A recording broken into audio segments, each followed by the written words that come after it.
Listen closely. Do you hear it? That soft rustling, like silk against broken glass? That's the sound of another man discovering he's been cast as the villain in a play he never auditioned for. Picture this. A man sits in his apartment at 3 a.m., scrolling through old text messages like an archaeologist excavating his own grave. Each "I love you" now reads like a ransom note. Each heart emoji, a tiny red lie. The candle on his desk is burned down to a puddle of wax that looks suspiciously like spilled blood. And somewhere in the distance, a dog howls at nothing, or perhaps at everything. Kierkegaard warned us, you know. Not in the way prophets warn of fire and brimstone, but in the way a tired doctor warns a patient who refuses medicine. The most painful state of being, he whispered through centuries, is remembering the future, particularly the one you'll never have. But he forgot to mention that women remember futures you never promised, then punish you for failing to deliver them. Here's what they don't tell you in those relationship seminars where everyone sits in circles and shares their truth. Every woman carries within her a secret scorecard, written in invisible ink that only becomes visible when you've already lost. She tests you not because she wants you to pass, but because she needs you to fail. It validates the story she's been telling herself since she was 12 and discovered that love songs were really elegies in disguise. Tell me, when was the last time you passed a test you didn't know you were taking? There's an old Romanian folktale about a princess who gave her suitor impossible tasks. Bring her tears from the moon, laughter from stones, whispers from the dead. When he completed each one through wit and courage, she simply said, "But did you bring them with love?" And when he swore he had, she replied, "Then you failed." For love would have known these tasks were meaningless. Modern psychology, those 2024 studies about attachment patterns and emotional regulation, they dress it up in clinical terms. Protest behavior, they call it. Proximity seeking through conflict.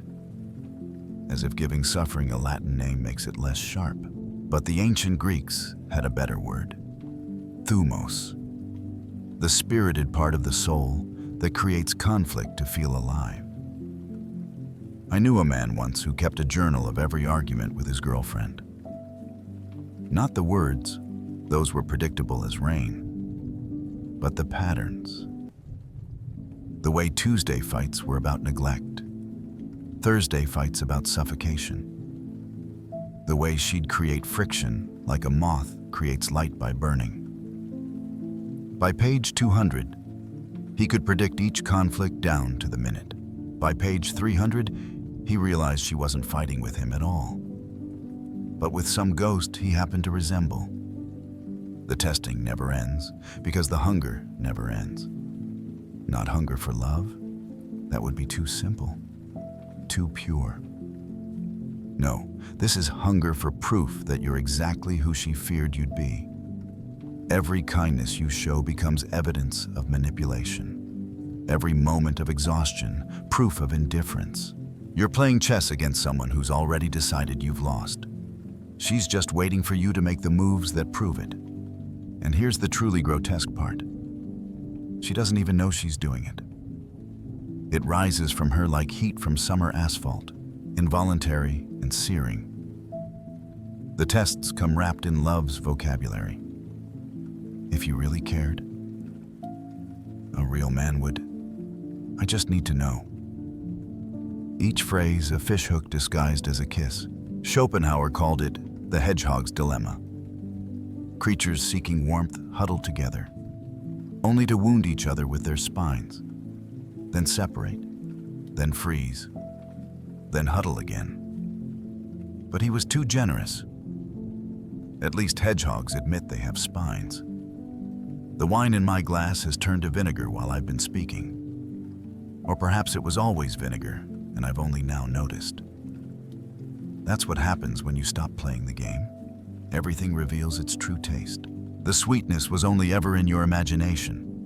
painted there by desire and hope and the 1,000 romantic comedies that taught you love, was a problem to be solved rather than a wound to be endured.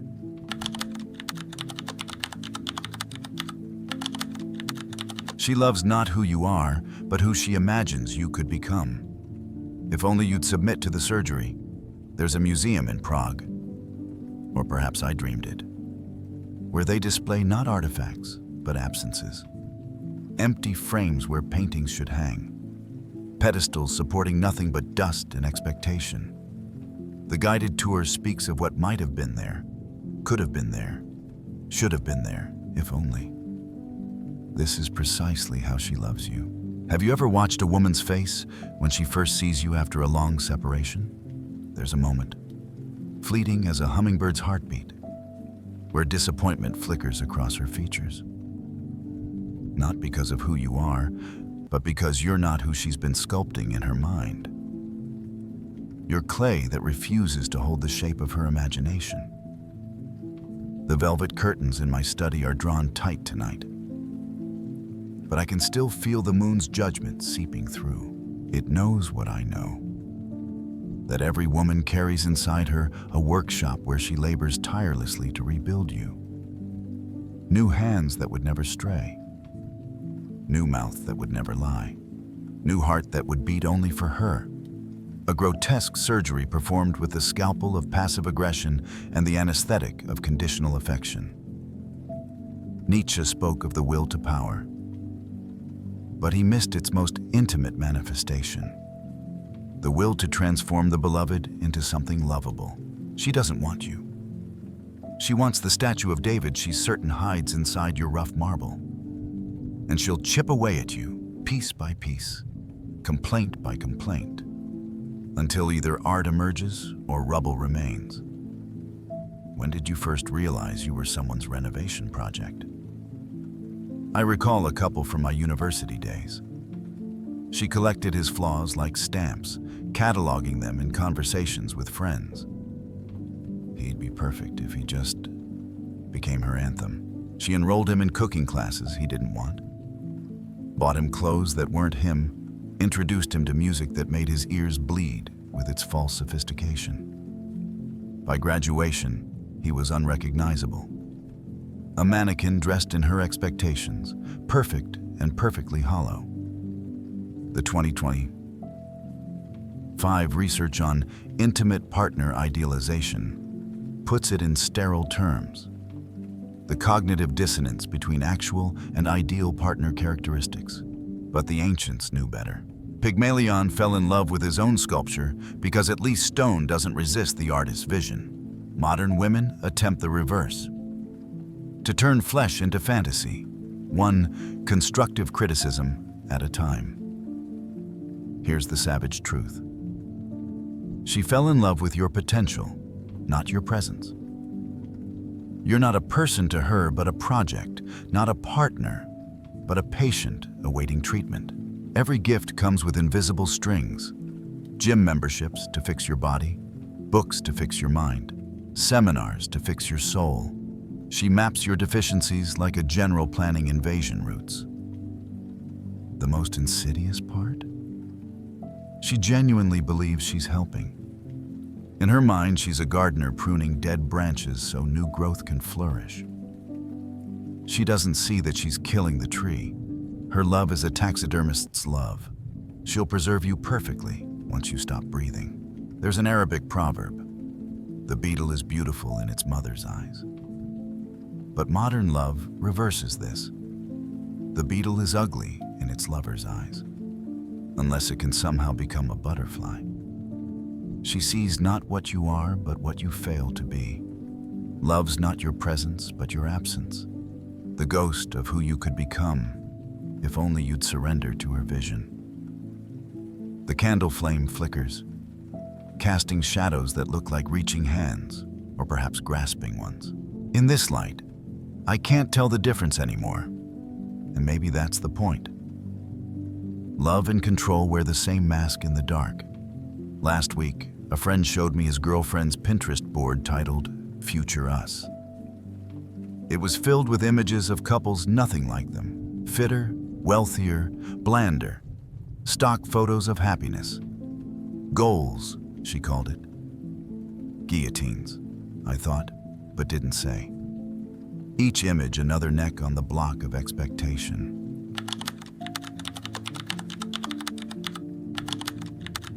You are forever competing with ghosts. The ex who was worse makes you complacent. The ex who was better makes you desperate. The air tonight tastes of old pennies and rain that hasn't fallen yet. Fitting, really, for a discussion of how the past poisons the present. She keeps them, you know.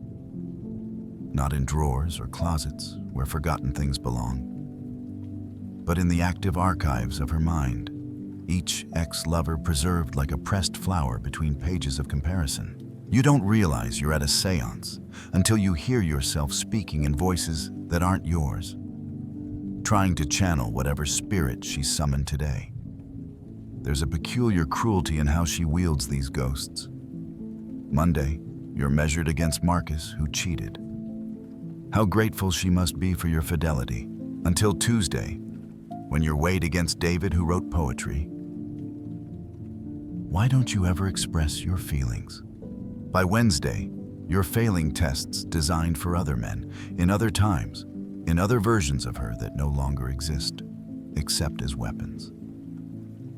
Kierkegaard wrote of repetition, but he never addressed this particular purgatory. Being forced to repeat not your own mistakes, but the successes and failures of strangers who shared her bed before you learned her name. You're an actor thrust onto stage mid-performance, no script, no direction, just the suffocating awareness that everyone else knows their lines, except you. Have you figured out yet which ghost you're meant to replace, or which one you're meant to surpass? In the Museum of Natural History, they display evolution through bones, each skeleton showing progress, advancement, the long march from sea to land. She arranges her lovers the same way, except the evolution is circular. Each man a solution to the last one's problems, each solution creating new problems, requiring new men. You're not a person, but a patch, a software update to fix bugs you didn't create. The truly damning part? She tells you about them constantly, but in code. My ex used to becomes the opening notes of a symphony you're expected to complete. Sometimes with harmony, sometimes with deliberate discord. You must be everything he wasn't, but also everything he was, but better, but different, but familiar enough not to scare her. I once watched a man go mad trying to decode whether "you remind me of someone" was compliment or curse. The answer, of course, was both, always both. You remind her of the one who loved her right, which makes her hopeful, and the one who loved her wrong, which makes her vengeful. You're paying debts you didn't incur with interest that compounds daily. There's an ancient Chinese torture called Ling Qi, death by 1,000 cuts. But at least those victims knew they were being tortured. You? You're being dissected by comparisons so subtle you mistake them for conversation. James always, she begins, and another piece of your identity flakes away like rust. The 2024 studies on romantic nostalgia frame it as healthy processing. The researchers, clearly, have never been haunted. They've never felt themselves becoming translucent, see-through, a palimpsest where other men's stories bleed through their own. They've never competed in a race where the other runners are memories, edited for maximum impact. Their flaws airbrushed out by time and selective recall. She loves you, she says. And perhaps she means it. But she loves you the way a pianist loves a piano, as an instrument to play familiar songs that remind her of other times, other hands, other hearts that touch the keys before yours. You're not composing new music together. You're performing covers of relationships that already ended. And she's a harsh critic who knows every note by heart. The seance never ends. At dinner, you use the wrong fork and summon the ghost of him who knew etiquette. In bed, you touch her wrong and resurrect him who knew her body. In silence, you think too loudly and wake him who understood without words. You're not living your own love story. You're haunting hers.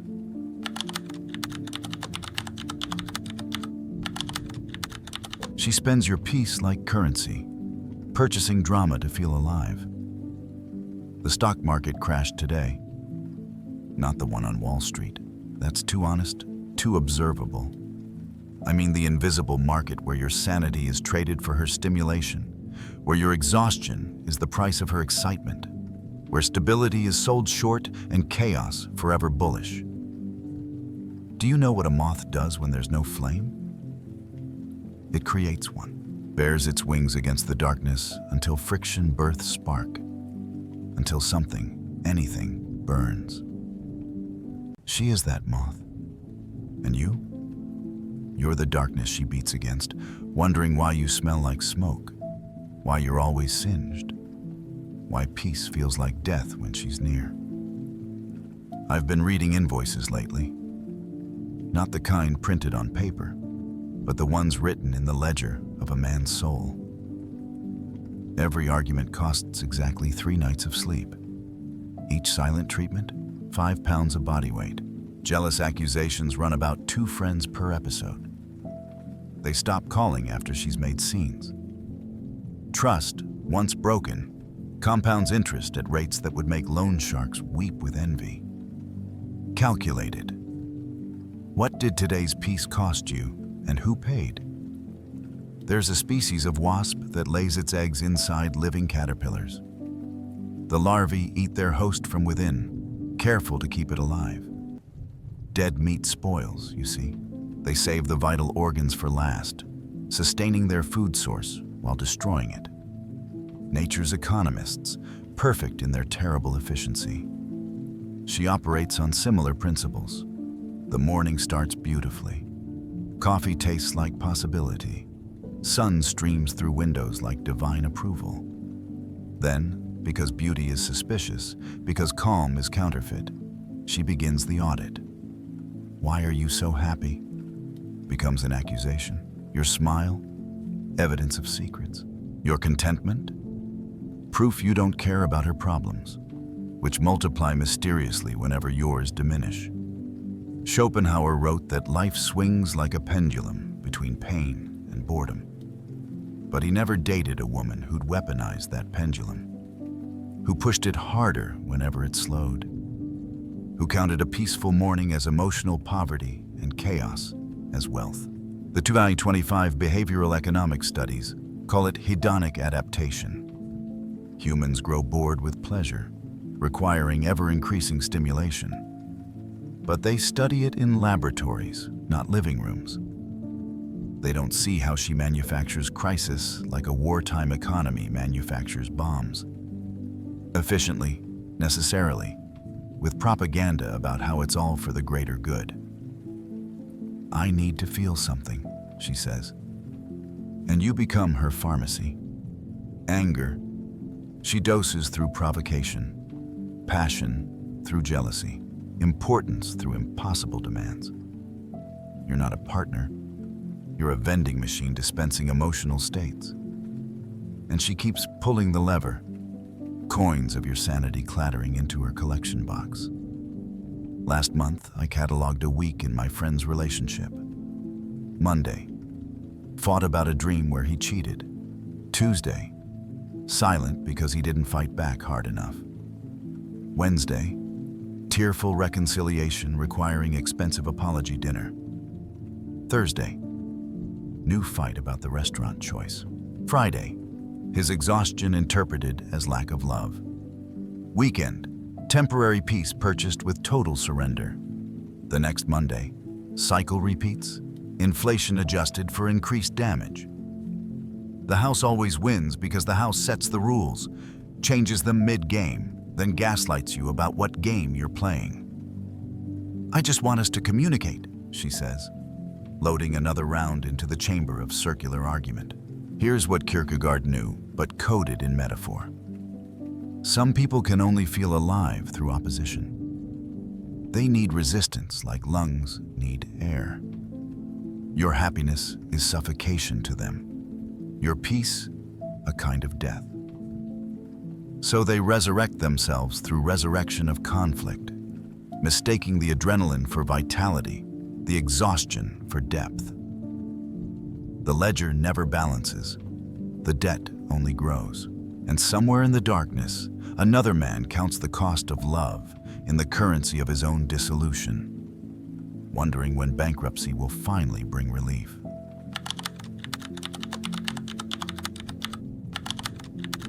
In the silence after she leaves, you discover the man you were meant to be, and realize he was always enough. The strangest thing about silence is how loud it becomes once you stop fearing it. Tonight, my apartment hums with the absence of accusation. The walls have stopped bracing for impact. Even the shadows seem to breathe easier, no longer twisted into the shapes of future arguments. There's a Japanese term, wabi-sabi, the beauty of imperfection, the peace in incompleteness, but they don't tell you it's not about accepting broken pottery. It's about realizing you were never broken. You were a complete vessel she kept trying to reshape, and the cracks came not from your flaws, but from her constant pressure to contain something you weren't designed to hold. After she left, I found things. Not jewelry or forgotten clothes. Those cliches belong to simpler stories. I found pieces of myself, scattered like breadcrumbs through rooms I'd lived in, but never inhabited. A guitar I'd stopped playing because it's noise. Books I'd hidden because philosophy is pretentious. Running shoes unused because morning jogs meant morning interrogations about where I'd really been. When did you last hear your own thoughts without her commentary track? Here's what they don't tell you about masculine solitude. It's not empty. It's full of everything you sacrificed on the altar of her insecurity. Full of friends you'll need to apologize to, if they'll still answer. Full of hobbies that whisper welcome back, like patient lovers. Full of the blessed ability to be inconsistent, to contain multitudes without explaining the contradictions. Nietzsche called it amor fati, love of fate. But fate isn't what happens to you. It's what you become when you stop performing for an audience that was never satisfied with the show. It's discovering that your natural state isn't deficiency but sufficiency. That you're not a problem requiring solution, but a solution that was never the problem. The plant by my window is thriving now. For months, she overwatered it, overfed it, moved it constantly seeking better light. It was dying from too much care. Now it sits in one spot, watered when thirsty, fed when hungry, touched by sun that doesn't scrutinize its growth. Sometimes the greatest love is knowing when to stop loving something to death. There's a Hindu parable about a tiger raised by sheep. It bleats, grazes, fears its own reflection in the water. Until one day, an old tiger shows it what it is. Not through teaching, but through silence. Through space to remember its stripes. You are that tiger, and solitude is your mirror, showing not who you should become, but who you always were beneath the wool she wrapped you in. The modern research on post-relationship growth misses the point entirely. It's not growth. It's remembering. Remembering that your worth isn't measured in met expectations. That your peace isn't selfish, but sacred. That choosing yourself isn't abandonment, but arrival. Last week, I met a man who'd been single for 3 years. Not seeking, not dating, not working on himself for future relationships. Just being. He builds furniture now, each piece solid and unadorned. I make things that don't need to be anything but what they are, he said. His hands were steady, his eyes clear. He'd found the secret. You can't be tested on an exam you refuse to take. So here you sit, in the garden of masculine solitude. Not the barren wasteland she predicted. but a strange Eden where you're both Adam and God, naming yourself, creating your own world from the rib of your own experience. The serpent of comparison has no power here. The apple of her approval rots untasted on the ground. And in this silence, this blessed, terrifying, liberating silence, you hear it. Your own voice, speaking your own truth in a language you'd forgotten you knew. It says simple things. I am enough. I was always enough. I will always be enough. The candle burns lower, but steadier now. The wine tastes like wine, not metaphor. The night is just night, not a symbol of loneliness, but a blanket of possibility. And you? You're not broken, not incomplete, not a work in progress. You're finished, complete, whole. And that was always the thing she feared most.